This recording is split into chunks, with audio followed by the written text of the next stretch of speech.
Assalamualaikum dear student, hope you all fine. Today we solve exercise 6.1 question number 7. If the central angle of a sector is 60 degree and the radius of the circle is 12 centimeter, find the area of the sector and the percentage of the total area of the circle is represents.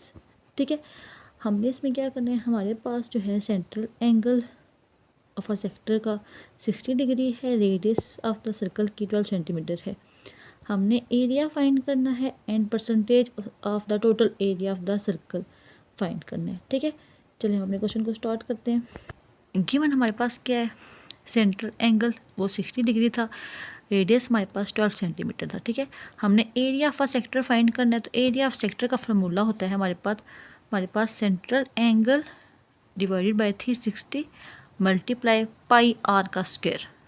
ठीक है, अब देखें यहाँ पे हमें central angle तो पता था 60 था। ठीक है, divide by 360 multiply by pi, R की वैल्यू पता थी 12 थी, 12 का स्क्वायर ले लिया। ठीक है, 61 टाइम 60, 66 टाइम 360 और यहाँ पे आ जाएगा ऊपर 1 पाई और 12 का स्क्वायर हो जाएगा 144, नीचे इसके 6 आ जाएगा। ठीक है, तो 144 पाई डिवाइड बाई 6 आ गया था। 6 1 टाइम 6, 6 2 टाइम 12, 2 5 के 24 बन गया, 6 4 टाइम 24, तो यहाँ पे 24 पाई आ गया।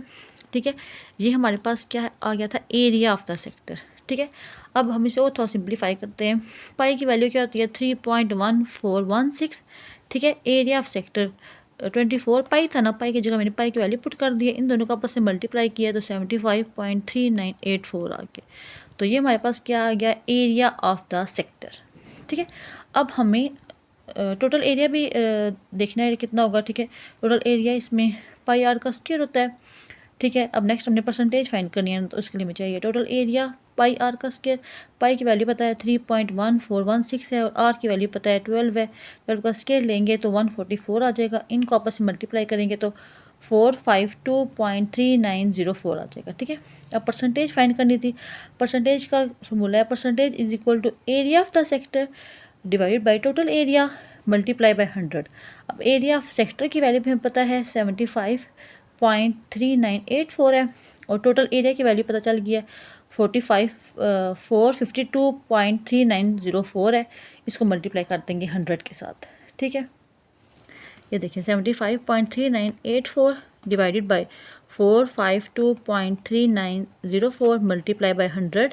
इसे हमने सॉल्व किया तो हमारे पास आंसर आ गया 16.67%।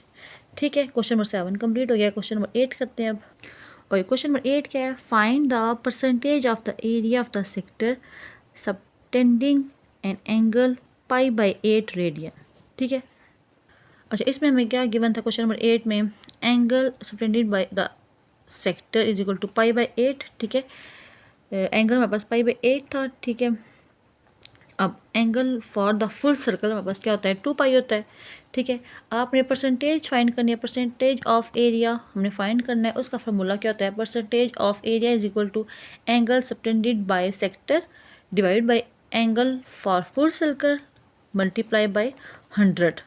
ठीक है, ये हमारे पास फार्मूला होता है परसेंटेज ऑफ एरिया का। ठीक है, अब इसे वैल्यू पुट कर दो। एंगल जो हमारे पास था वो पाई बाई 8 था, वो पुट किया। जो एंगल फुल सर्कल का होता है वो 2 पाई होता है, 2 पाई multiply by 100।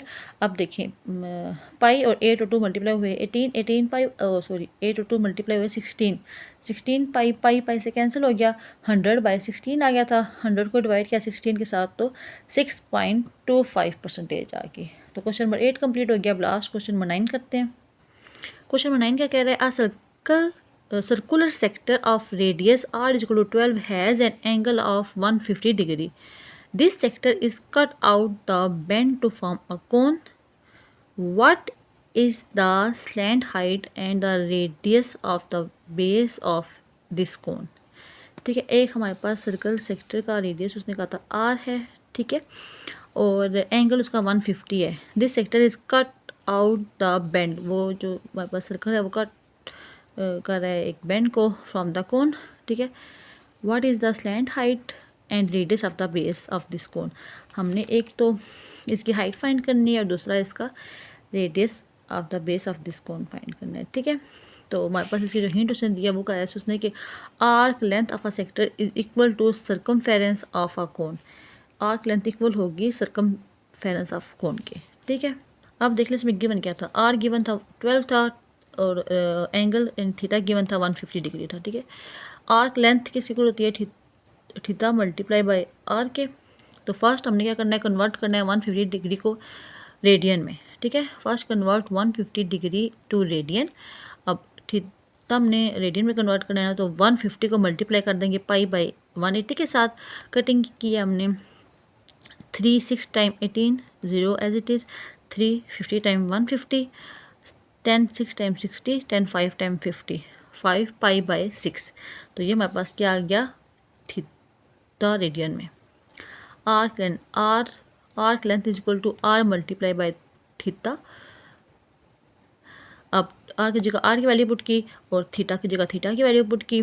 12 multiply 5 pi by 6, 6 1 time 6, 6 2 time 12, 2 का 5 से मल्टीप्लाई किया 10 पाई, इसका आंसर आ गया। ठीक है, उसके बाद हमारे पास circumference of cone base is equal to 2 pi r. ठीक है, तो उसने क्या कहा था, सर्कमफेरेंस जो होगा वो इक्वल होगा आर्क लेंथ के। ठीक है, equating this to arc length, हम इस वाली वैल्यू को जो हमारे पास आर्क लेंथ है उसकी इक्वल पुट कर देंगे। 2 pi are is equal to 10 पाई। अब यहाँ से रेडियंस फाइंड करेंगे ना, इसलिए आर 2 पाई उधर जाकर डिवाइड हो जाएगा, पाई पाई से कट जाएगा, 2 1 टाइम 2 2 5 टाइम 10, तो आर इसमें हमारे पास 5 आ गया। ठीक है, यानी कि radius of the base of the cone हमारे पास 5 आ गई। यहाँ पे हमारा क्वेश्चन नंबर 9 भी कंप्लीट हो जाता है। 6.1 हमारी आज कंप्लीट हो गई। जज़ाकल्लाह खैर।